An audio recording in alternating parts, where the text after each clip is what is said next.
Friends, मैं स्तुति आपका स्वागत करती हूँ ऑनलाइन स्टडी 0.1 में। हम सभी घटना चक्र बुक से आज मॉडर्न हिस्ट्री का दूसरा चैप्टर ईस्ट इंडिया कंपनी और बंगाल के नवाब पढ़ेंगे। आज कौन सा चैप्टर पढ़ेंगे? ईस्ट इंडिया कंपनी और बंगाल के नवाब। आप सभी जानते होंगे घटना चक्र बुक काफ़ी फेमस बुक है। पीसीएस लेवल के एग्ज़ाम के लिए इस बुक में बीपीएससी, यूपीपीसीएस, आईएएस इत्यादि महत्वपूर्ण परीक्षाओं की पिछले 15 वर्षों के परीक्षाओं में पूछे गए प्रश्नों का संग्रह है, वो भी चैप्टर वाइज चैप्टर दिया है। इसलिए ये बुक काफ़ी महत्वपूर्ण है हमारे आगामी परीक्षाओं के लिए। हम इस बुक से अच्छी तरह तैयारी कर लेंगे तो किसी भी एग्ज़ाम में हमारे हिस्ट्री के प्रश्न नहीं छूटेंगे। चलिए चलते हैं अपने चैप्टर की ओर, ईस्ट इंडिया कंपनी और बंगाल के नवाब। चलिए थोड़ा सा पहले चैप्टर का रिवीजन करते हैं, फिर एमसीक्यूज देखेंगे। ईस्ट इंडिया कंपनी और बंगाल के नवाब मुगल सम्राट द्वारा स्वतंत्र रूप से बंगाल का अंतिम गवर्नर मुर्शिद कुली खान था। मुगल सम्राट द्वारा स्वतंत्र रूप से बंगाल का अंतिम गवर्नर कौन था? तो मुगल सम्राट द्वारा स्वतंत्र रूप से बंगाल का अंतिम गवर्नर मुर्शिद कुली खान था। मुर्शिद कुली खान ने अपनी राजधानी ढाका से मकसूदाबाद बनाया और इस नगर का नाम मुर्शिदाबाद रख दिया। किसने अपनी राजधानी ढाका से मकसूदाबाद बनाया? तो मुर्शिद कुली खान ने अपनी राजधानी ढाका से मकसूदाबाद बनाया और इस नगर का नाम मुर्शिदाबाद रख दिया। इसने भूमि बंदोबस्त में इजारा व्यवस्था आरंभ की। किसने इजारा व्यवस्था आरंभ की? तो मुर्शिद कुली खान ने भूमि बंदोबस्त में इजारा व्यवस्था आरंभ की। अलीवर्दी खां 1740 से 1756 तक बंगाल के नवाब रहे थे। अलीवर्दी खां 1740 से 1756 तक बंगाल के नवाब रहे थे। अलीवर्दी खां ने यूरोपियों की तुलना मधुमक्खियों से की थी। किसने यूरोपियों की तुलना मधुमक्खियों से की थी? तो अलीवर्दी खां ने यूरोपियों की तुलना मधुमक्खियों से की थी। और क्या कहा था? और कहा कि यदि उन्हें ना छेड़ा जाए तो वे शहद देंगी और यदि छेड़ा जाए तो वे काट काट कर मार डालेगी। यदि उन्हें ना छेड़ा जाए तो वे शहद देंगी और यदि छेड़ा जाए तो वे काट काट कर मार डालेगी। अलीवर्दी खां की मृत्यु के बाद सिराजुद्दौला उत्तराधिकारी बना। अलीवर्दी खां की मृत्यु के बाद कौन उत्तराधिकारी बना? तो अलीवर्दी खां की मृत्यु के बाद सिराजुद्दौला उत्तराधिकारी बना। ब्लैक होल की घटना 20 जून 1756 को सिराजुद्दौला के काल में ही घटी थी। ब्लैक होल की घटना कब घटी थी? तो 20 जून 1756 को। और किसके काल में घटी थी? तो सिराजुद्दौला के काल में घटी थी। 146 अंग्रेजों को एक काली कोठी में बंद कर दिया गया था। अगले दिन उसमें केवल 23 व्यक्ति ही जीवित बचे थे। इसी घटना को ब्लैक होल के नाम से जाना जाता है। 146 अंग्रेजों को एक काली कोठी में बंद कर दिया गया था। अगले दिन उसमें केवल 23 व्यक्ति ही जीवित बचे थे। इसी घटना को ब्लैक होल के नाम से जाना जाता है। भारतवर्ष में ब्रिटिश साम्राज्य का संस्थापक लॉर्ड रॉबर्ट क्लाइव को माना जाता है। भारतवर्ष में ब्रिटिश साम्राज्य का संस्थापक किसे माना जाता है? तो भारतवर्ष में ब्रिटिश साम्राज्य का संस्थापक लॉर्ड रॉबर्ट क्लाइव को माना जाता है। रॉबर्ट क्लाइव ने 23 जून 1757 को प्लासी के युद्ध में सिराजुद्दौला को हराकर भारत में ब्रिटिश प्रभुत्व की नींव रखी थी। रॉबर्ट क्लाइव ने 23 जून 1757 को प्लासी के युद्ध में सिराजुद्दौला को हराकर भारत में ब्रिटिश प्रभुत्व की नींव रखी थी। यहाँ पे आपके क्वेश्चंस बनते हैं, प्लासी का युद्ध किस वर्ष लड़ा गया था? तो इसका आंसर होगा 1757 में। एक क्वेश्चन बनता है, कौन सा युद्ध था जिसने भारत में ब्रिटिश प्रभुत्व को प्रारंभ किया? तो आपका आंसर होगा प्लासी का युद्ध। एक क्वेश्चन और यहाँ पे बनता है, सिराजुद्दौला लॉर्ड क्लाइव द्वारा परास्त हुआ था किस युद्ध में? सिराजुद्दौला लॉर्ड क्लाइव द्वारा परास्त हुआ था किस युद्ध में? तो इसका आंसर होगा प्लासी के युद्ध में। इस तरह से जो है वो एग्जाम में क्वेश्चंस पूछे जाते हैं, तो इन्हें आप याद रखिएगा। प्लासी का युद्ध मैदान पश्चिम बंगाल राज्य के नदिया जिले में भागीरथी नदी के किनारे स्थित है। प्लासी का युद्ध मैदान पश्चिम बंगाल राज्य के नदिया जिले में भागीरथी नदी के किनारे स्थित है। यहाँ पे आपसे क्वेश्चन पूछा जाएगा कि प्लासी का युद्ध मैदान कहाँ स्थित है? तो प्लासी का युद्ध मैदान पश्चिम बंगाल में स्थित है और एग्जाम में क्वेश्चन ये भी पूछा जाता है कि प्लासी का युद्ध मैदान किस नदी के किनारे स्थित है, तो भागीरथी नदी के किनारे स्थित है। रॉबर्ट क्लाइव भारत में बंगाल के गवर्नर के पद पर 1757 से 1760 और 1765 से 1767 ईस्वी में भी रहा था। इसके काल में इलाहाबाद की संधि हुई थी सुजाउदौला और रॉबर्ट क्लाइव के साथ। किसके काल में इलाहाबाद की संधि हुई थी, तो रॉबर्ट क्लाइव के काल में हुई थी। किनके बीच हुई थी, तो सुजाउदौला और रॉबर्ट क्लाइव के बीच में हुई थी। अंग्रेजी सैनिकों में श्वेत विद्रोह इसी के काल में हुआ था। अंग्रेजी सैनिकों में श्वेत विद्रोह किसके काल में हुआ था, तो अंग्रेजी सैनिकों में श्वेत विद्रोह जो है वो रॉबर्ट क्लाइव के काल में हुआ था। अलीवर्दी खां के बाद बंगाल के नवाबों में सबसे योग्य शासक मीर कासिम निकला। अलीवर्दी खां के बाद बंगाल के नवाबों में सबसे योग्य शासक मीर कासिम निकला। मीर कासिम ने अपनी राजधानी मुर्शिदाबाद से मुंगेर ले गया। मीर कासिम ने अपनी राजधानी मुर्शिदाबाद से मुंगेर ले गया। यहाँ पे क्वेश्चन बनता है कि किसने अपनी राजधानी मुर्शिदाबाद से मुंगेर स्थानांतरित की, तो आपका आंसर होगा मीर कासिम ने अपनी राजधानी मुर्शिदाबाद से मुंगेर स्थानांतरित की। यहाँ पे एक बात आप और याद रखिएगा कि बंगाल का अंतिम गवर्नर जो था मुर्शिद कुली खां, उसने अपनी राजधानी ढाका से मकसूदाबाद ले गया और उस नगर का नाम उसने मुर्शिदाबाद रखा। अगर आपसे क्वेश्चन पूछा जाए कि किसने अपनी राजधानी मुर्शिदाबाद से मुंगेर स्थानांतरित की, तो आपका आंसर होगा मीर कासिम ने। और अगर आपसे ये क्वेश्चन पूछा जाए कि किसने अपनी राजधानी ढाका से मकसूदाबाद या मुर्शिदाबाद स्थानांतरित की, तो आपका आंसर होगा मुर्शिद कुली खां ने। तो आप दोनों ही बातों को याद रखिएगा, एग्जाम में दोनों में से कुछ भी पूछा जा सकता है। मीर कासिम ने सेना का गठन यूरोपीय पद्धति से किया। मीर कासिम ने सेना का गठन यूरोपीय पद्धति से किया। इसने मुंगेर में तोपें और तोड़ेदार बंदूकें, जिसे इंग्लिश में मैचलॉक गन कहते हैं, बनाने की व्यवस्था की थी। 22 अक्टूबर 1764 को बक्सर का युद्ध हुआ। इस युद्ध में अंग्रेजों और मीर कासिम की ओर से अवध के नवाब सुजाउदौला, दिल्ली के मुगल सम्राट शाह आलम द्वितीय ने मिलकर लड़ा, जिसमें अंग्रेजों की जीत हुई। बक्सर का युद्ध कब हुआ था? 22 अक्टूबर 1764 को। किनके बीच लड़ा गया था? तो अंग्रेजों और मीर कासिम की ओर से अवध के नवाब सुजाउदौला, दिल्ली के मुगल सम्राट शाह आलम द्वितीय ने मिलकर लड़ा, जिसमें अंग्रेजों की जीत हुई। किसकी जीत हुई? अंग्रेजों की जीत हुई। इस युद्ध में अंग्रेजों की कमान जो है वो मेजर हेक्टर मुनरो के हाथों में थी। अंग्रेजों की कमान किसके हाथों में थी? मेजर हेक्टर मुनरो के हाथों में थी। बक्सर के युद्ध की जीत के बाद अब अंग्रेजों को चुनौती देने वाला दूसरा कोई नहीं था। बक्सर के युद्ध के जीत के बाद अब अंग्रेजों को चुनौती देने वाला दूसरा कोई नहीं था। इलाहाबाद की दूसरी संधि अगस्त 1765 में हुई।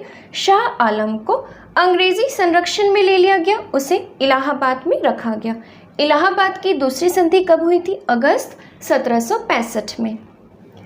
कंपनी ने मुगल बादशाह शाह आलम द्वितीय से एक फरमान जारी कराकर बंगाल, बिहार और उड़ीसा की दीवानी स्थायी रूप से अपने नाम करा लिया। कंपनी ने मुगल बादशाह शाह आलम द्वितीय से एक फरमान जारी कराकर बंगाल, बिहार और उड़ीसा की दीवानी स्थायी रूप से अपने नाम करा लिया। इसके बदले कंपनी मुगल बादशाह शाह आलम द्वितीय को 26 लाख रुपए वार्षिक पेंशन देने लगी। इस समय रॉबर्ट क्लाइव बंगाल का गवर्नर था। इस समय बंगाल का गवर्नर कौन था? तो इस समय बंगाल का गवर्नर रॉबर्ट क्लाइव था और इस समय बंगाल में द्वैत शासन की शुरुआत हुई। कंपनी ने दीवानी कार्य के लिए 2 उप दीवान चुने। बंगाल के उप दीवान हुए मोहम्मद रजा खान और बिहार के राजा शिताब राय। दोनों ही नाम आप याद रखिएगा, आपके लिए दोनों ही नाम इंपॉर्टेंट है क्योंकि एग्जाम में दोनों में से कोई भी क्वेश्चन पूछा जा सकता है। कंपनी के दीवानी कार्य के लिए 2 उप दीवान चुने गए। बंगाल के उप दीवान हुए मोहम्मद रजा खान और बिहार के राजा शिताब राय। शाह आलम द्वितीय के समय में 1803 ईस्वी में दिल्ली पर अंग्रेजों का अधिकार हो गया। 1803 ईस्वी में दिल्ली पर अंग्रेजों का अधिकार हो गया। किसके समय? शाह आलम द्वितीय के समय। शाह आलम द्वितीय और उसके 2 उत्तराधिकारी अकबर द्वितीय और बहादुर शाह द्वितीय ईस्ट इंडिया कंपनी के मात्र पेंशन भोगी बनकर रहे। शाह आलम द्वितीय और उसके दो उत्तराधिकारी अकबर द्वितीय और बहादुर शाह द्वितीय ईस्ट इंडिया कंपनी के मात्र पेंशन भोगी बनकर रहे। चलिए अब हम लोग चलते हैं अपने क्वेश्चंस की ओर। क्वेश्चन नंबर 1, निम्नलिखित में से कौन एक मुगल सम्राट द्वारा नियुक्त बंगाल का अंतिम गवर्नर था? निम्नलिखित में से कौन एक मुगल सम्राट द्वारा नियुक्त बंगाल का अंतिम गवर्नर था? तो देखिए, बंगाल का अंतिम गवर्नर जो था वो था मुर्शिद कुली खां। तो इस क्वेश्चन का करेक्ट आंसर क्या होगा? ऑप्शन नंबर बी, मुर्शिद कुली खां। मुगल सम्राट फर्रुखशियर द्वारा 1717 ईस्वी में मुर्शिद कुली खां को बंगाल का गवर्नर नियुक्त किया गया। नेक्स्ट क्वेश्चन, निम्नलिखित में से कौन सा युद्ध था जिसने भारत में ब्रिटिश प्रभुत्व को प्रारंभ किया? निम्नलिखित में से कौन सा युद्ध था जिसने भारत में ब्रिटिश प्रभुत्व को प्रारंभ किया? इसका करेक्ट आंसर होगा ऑप्शन नंबर बी, प्लासी का युद्ध। Correct answer option number B, Bharat में ब्रिटिश प्रभुत्व का प्रारंभ प्लासी के युद्ध से हुआ। अच्छा, प्लासी का युद्ध कब हुआ था? प्लासी का युद्ध 23 जून 1757 को हुआ था। किसके नेतृत्व में? तो रॉबर्ट क्लाइव के नेतृत्व में अंग्रेजों ने बंगाल के नवाब सिराजुद्दौला को पराजित किया। अच्छा, प्लासी जो है वो किस नदी के किनारे स्थित है? प्लासी जो है वो भागीरथी नदी के किनारे स्थित है। इसे भी आप याद रखिएगा, एग्जाम में क्वेश्चंस पूछे जाते हैं। नेक्स्ट क्वेश्चन, इंग्लैंड की ईस्ट इंडिया कंपनी की भारत में प्रथम निर्णायक सैन्य सफलता मानी जाती है। इंग्लैंड की ईस्ट इंडिया कंपनी की भारत में प्रथम निर्णायक सैन्य सफलता मानी जाती है। इसका करेक्ट आंसर है ऑप्शन नंबर बी, प्लासी का युद्ध। Correct answer option number B, England की ईस्ट इंडिया कंपनी की भारत में प्रथम निर्णायक सैन्य सफलता मानी जाती है प्लासी का युद्ध। प्लासी का युद्ध हुआ था 23 जून 1757 में। किसके नेतृत्व में? रॉबर्ट क्लाइव के नेतृत्व में। इस युद्ध में अंग्रेजों ने बंगाल के नवाब सिराजुद्दौला को पराजित किया था। नेक्स्ट क्वेश्चन, प्लासी का युद्ध लड़ा गया था वर्ष। प्लासी का युद्ध किस वर्ष लड़ा गया था? इसका करेक्ट आंसर है option number B. Correct answer option number B, 1757 में प्लासी का युद्ध लड़ा गया था 23 जून 1757 में। Next question, Sirajuddaula Lord Clive द्वारा परास्त हुआ था डैश के युद्ध में। सिराजुद्दौला लॉर्ड क्लाइव द्वारा परास्त हुआ था डैश के युद्ध में। इसका करेक्ट आंसर है ऑप्शन नंबर ए, Plassey. Correct answer option number ए, प्लासी का युद्ध 23 जून 1757 को लड़ा गया था। इस युद्ध में एक और ब्रिटिश ईस्ट इंडिया कंपनी की सेना थी तो दूसरी ओर थी बंगाल के नवाब की सेना। कंपनी की सेना ने रॉबर्ट क्लाइव के नेतृत्व में नवाब सिराजुद्दौला को हरा दिया था। नेक्स्ट क्वेश्चन, भारतवर्ष में ब्रिटिश साम्राज्य का संस्थापक कौन था? भारतवर्ष में ब्रिटिश साम्राज्य का संस्थापक कौन था? इसका करेक्ट आंसर है option number C. Correct answer option number C, Lord Robert Clive. Bharatvarsh में ब्रिटिश साम्राज्य का संस्थापक लॉर्ड रॉबर्ट क्लाइव को माना जाता है, जिसने प्लासी के युद्ध 23 जून 1757 में बंगाल के नवाब सिराजुद्दौला को पराजित कर पहली बार भारत में ब्रिटिश प्रभुत्व की नींव रखी थी। नेक्स्ट क्वेश्चन, निम्नलिखित में से किसे स्वर्ग से उत्पन्न सेनानायक कहा गया? निम्नलिखित में से किसे स्वर्ग से उत्पन्न सेनानायक कहा गया? इसका करेक्ट आंसर है option number B, Robert Clive. Correct answer option number B. देखिए, रॉबर्ट क्लाइव एक सैनिक के रूप में जननेता था। विलियम पीट का नाम आप लोग सुने होंगे, तो विलियम पीट का यह कथन है कि वह स्वर्ग से उत्पन्न सेनानायक, अ हेवन बोर्न जनरल था। नेक्स्ट क्वेश्चन, प्लासी का युद्ध मैदान कहाँ स्थित है? प्लासी का युद्ध मैदान कहाँ स्थित है? इसका करेक्ट आंसर है option number D, Paschim Bangal. Correct answer option number D, Plassey का युद्ध मैदान पश्चिम बंगाल राज्य के नदिया जिले में भागीरथी नदी के किनारे स्थित है। किस नदी किनारे स्थित है? भागीरथी नदी के किनारे स्थित है। नेक्स्ट क्वेश्चन, निम्न में से किसने अपनी राजधानी मुर्शिदाबाद से मुंगेर स्थानांतरित की? निम्न में से किसने अपनी राजधानी मुर्शिदाबाद से मुंगेर स्थानांतरित की? तो इसका करेक्ट आंसर होगा option number D, Mir Qasim. Correct answer option number D, Mir Qasim अपनी राजधानी मुर्शिदाबाद से मुंगेर ले गया। मीर कासिम मुर्शिदाबाद के षड्यंत्रमय वातावरण और कलकत्ता से दूर रहना चाहता था, जिससे अंग्रेजों का हस्तक्षेप अधिक न हो। यही अगर पूछ दे कि ढाका से मुर्शिदाबाद कौन स्थानांतरित किया, तो इसका आंसर होगा मुर्शिद कुली खान। और ढाका से मुर्शिदाबाद कौन ले गया? तो मुर्शिद कुली खान। और मुर्शिदाबाद से मुंगेर कौन ले गया? तो मीर कासिम। दोनों ही नाम आप याद रखिए। नेक्स्ट क्वेश्चन, सबसे अधिक निर्णायक युद्ध जिसने अंग्रेजों के भारत में प्रभुत्व को संस्थापित किया था?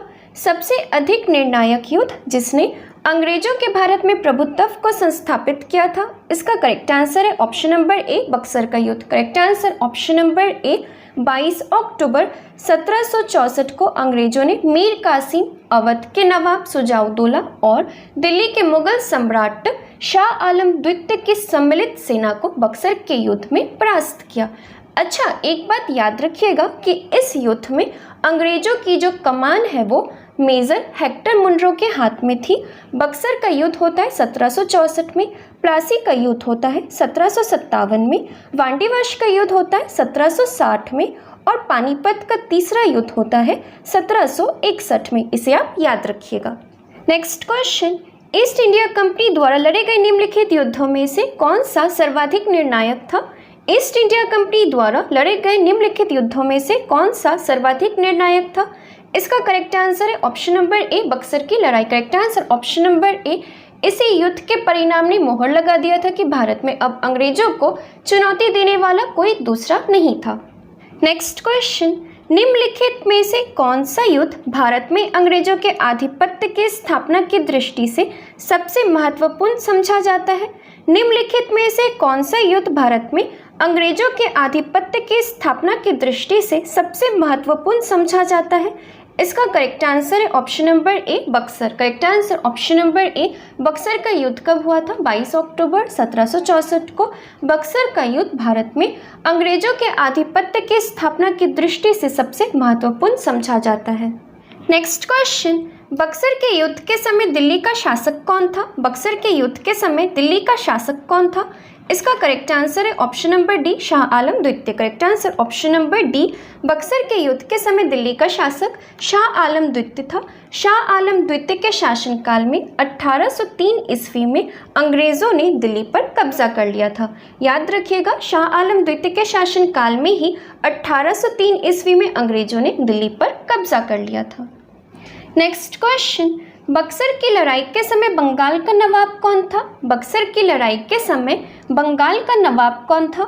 इसका करेक्ट आंसर है option number B, Mir Jafar. Correct answer option number B, Buxar के युद्ध के समय बंगाल का नवाब मीर जाफर था। बक्सर का युद्ध कब हुआ था? 22 अक्टूबर 1764 को। नेक्स्ट क्वेश्चन, निम्नलिखित में से जिस एक शासक ने ईस्ट इंडिया कंपनी को दीवानी प्रदान की थी वह था? निम्नलिखित में से जिस एक शासक ने ईस्ट इंडिया कंपनी को दीवानी प्रदान की थी वह था? इसका करेक्ट आंसर है ऑप्शन नंबर सी, शाह आलम द्वितीय। शाह आलम द्वितीय ने ही ईस्ट इंडिया कंपनी को दीवानी प्रदान की थी, तो इसका करेक्ट आंसर होगा शाह आलम द्वितीय 12 अगस्त 1765 के अपने फरमान द्वारा मुगल बादशाह शाह आलम द्वितीय ने कंपनी को बंगाल, बिहार और उड़ीसा की दीवानी स्थायी रूप से दे दी, जिसके बदले कंपनी द्वारा शाह आलम द्वितीय को 26 लाख रुपए दिए जाना था और निजामत व्यय के लिए कंपनी को 53 लाख रुपए देना था। नेक्स्ट क्वेश्चन, 1765 ईस्वी में ईस्ट इंडिया कंपनी को बंगाल की दीवानी किसने प्रदान की? 1765 ईस्वी में ईस्ट इंडिया कंपनी को बंगाल की दीवानी किसने प्रदान की?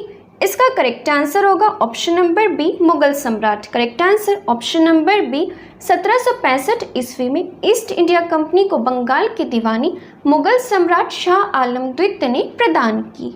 नेक्स्ट क्वेश्चन, किस गवर्नर के कार्यकाल में ईस्ट इंडिया कंपनी को शहंशाह शाह आलम द्वारा बंगाल, बिहार तथा उड़ीसा में दीवानी अधिकार दिए गए? किस गवर्नर के कार्यकाल में ईस्ट इंडिया कंपनी को शहंशाह शाह आलम द्वारा बंगाल, बिहार तथा उड़ीसा में दीवानी अधिकार दिए गए? कब दिया गया था? अभी जस्ट हम लोग देखें कि 1765 में दिया गया था दीवानी अधिकार। अब 1765 में कौन था? तो देखिए, लॉर्ड क्लाइव, 1756 से 1760 तक रहता है, फिर 1765 में आता है और 1767 तक रहता है। तो इस क्वेश्चन का सही आंसर क्या हो गया? ऑप्शन नंबर ए, Lord Clive. Correct answer option number ए। नेक्स्ट क्वेश्चन, सम्राट शाह आलम द्वितीय ने ईस्ट इंडिया कंपनी को बंगाल, बिहार तथा उड़ीसा की दीवानी प्रदान की। सम्राट शाह आलम द्वितीय ने ईस्ट इंडिया कंपनी को बंगाल, बिहार तथा उड़ीसा की दीवानी प्रदान की। इसका करेक्ट आंसर होगा ऑप्शन नंबर ए, 12 अगस्त 1765 को। करेक्ट आंसर ऑप्शन नंबर ए, 12 अगस्त 1765 को सम्राट शाह आलम द्वितीय ने ईस्ट इंडिया कंपनी को बंगाल, बिहार और उड़ीसा की दीवानी प्रदान की। नेक्स्ट क्वेश्चन, इलाहाबाद की संधि के बाद रॉबर्ट क्लाइव ने मुर्शिदाबाद का उप दीवान किसे बनाया था? इलाहाबाद की संधि के बाद रॉबर्ट क्लाइव ने मुर्शिदाबाद का उप दीवान किसे बनाया था? इसका करेक्ट आंसर है option number A, Mohammad Raza Khan. Correct answer option number A. देखिए, कंपनी ने दीवानी कार्य के लिए 2 उप दीवान बनाए, बंगाल के लिए मोहम्मद रजा खान और बिहार के लिए राजा शिताब राय की नियुक्ति की। आपके लिए ये दोनों ही नाम बहुत इंपॉर्टेंट है, आपसे कुछ भी पूछा जा सकता है, तो आप इसे याद रखिएगा। बंगाल के लिए मोहम्मद रजा खान और बिहार के लिए राजा शिताब राय। नेक्स्ट क्वेश्चन, 1765 ईस्वी में दीवानी प्रदान किए जाने के बाद ब्रिटिश सबसे पहले निम्नलिखित में से किस पर्वतीय जनजाति के संपर्क में आए? 1765 ईस्वी में दीवानी प्रदान किए जाने के बाद ब्रिटिश सबसे पहले निम्नलिखित में से किस पर्वतीय जनजाति के संपर्क में आए? तो इसका करेक्ट आंसर होगा ऑप्शन नंबर बी, खासी। बंगाल की दीवानी प्राप्त करने के बाद ब्रिटिश 1765 ईस्वी में सिलहट आए थे, जहां खासी जनजाति के लोग रहते थे। तो इसका करेक्ट आंसर होगा option number B. Next question, Awadh सल्तनत के हिंदू नायब वजीर के संबंध में निम्नलिखित कथनों में से कौन सा सही है? अवध सल्तनत के हिंदू नायब वजीर के संदर्भ में निम्नलिखित कथनों में से कौन सा सही है? तो चलिए कथन को देखते हैं। पहला कथन कह रहा है, राजा टिकैत राय नवाब आसफोदौला के अर्थ मंत्री थे, तो ये कथन सही है। दूसरा कथन क्या कह रहा है, अवध के नवाबों के राज्य में सामान्यतः कतिपय हिंदू जातियों के लोगों को उच्च स्थान प्राप्त था, तो ये कथन भी सही है। तो इसका करेक्ट आंसर क्या हो गया? ऑप्शन नंबर सी, 1 और 2 दोनों ही सही है। नेक्स्ट क्वेश्चन, 18वें शतक में भारत में लड़े गए युद्धों का निम्नलिखित में से सही कालानुक्रम कौन सा है? 18वें शतक में भारत में लड़े गए युद्धों का निम्नलिखित में से सही कालानुक्रम कौन सा है? तो इसका जो सही आंसर है वो है ऑप्शन नंबर बी, अंबर युद्ध, प्लासी युद्ध, बांटीवाश युद्ध, बक्सर युद्ध, ये इसका सही क्रम है। अंबर युद्ध जो है वो अगस्त 1749 में हुआ था, प्लासी युद्ध जो है वो जून 1757 में हुआ था, बांटीवाश युद्ध जो है वो जनवरी 1760 में हुआ था और बक्सर युद्ध जो है वो अक्टूबर 1764 में हुआ था। तो इसका सही आंसर है option number B. Next question, उस फ्रांसीसी सेनापति का नाम बताइए जो 1760 के वांडीवाश युद्ध में पराजित हुआ। उस फ्रांसीसी सेनापति का नाम बताइए जो 1760 के वांडीवाश युद्ध में पराजित हुआ। इसका करेक्ट आंसर है ऑप्शन नंबर ए, काउंट लाली। करेक्ट आंसर ऑप्शन नंबर ए, 1760 के वांडीवाश के युद्ध में फ्रांसीसी सेना का नेतृत्व काउंट डी लाली ने किया था और ये इस युद्ध में पराजित हुआ था। नेक्स्ट क्वेश्चन, वांडीवाश के युद्ध 1760 में, वांडीवाश के युद्ध 1760 में, इसका करेक्ट आंसर है ऑप्शन नंबर सी, ब्रिटिश ने फ्रेंच को हराया। Correct answer option number C. Wandiwash का युद्ध कब हुआ था? वांडीवाश का युद्ध जनवरी 1760 में अंग्रेजों और फ्रांसीसियों के मध्य हुआ। युद्ध में फ्रांसीसी पराजित हुए। अंग्रेजी सेना का नेतृत्व जो है वो सर आयरकोट ने किया और फ्रांसीसी सेना का नेतृत्व किसने किया? फ्रांसीसी सेना का नेतृत्व काउंट डी लाली ने किया था। नेक्स्ट क्वेश्चन, 1760 का प्रसिद्ध वांडीवाश का युद्ध अंग्रेजों द्वारा किसके खिलाफ लड़ा गया? 1760 का प्रसिद्ध वांडीवाश का युद्ध अंग्रेजों द्वारा किसके खिलाफ लड़ा गया? इसका करेक्ट आंसर है ऑप्शन नंबर ए, फ्रांसीसी। करेक्ट आंसर ऑप्शन नंबर ए।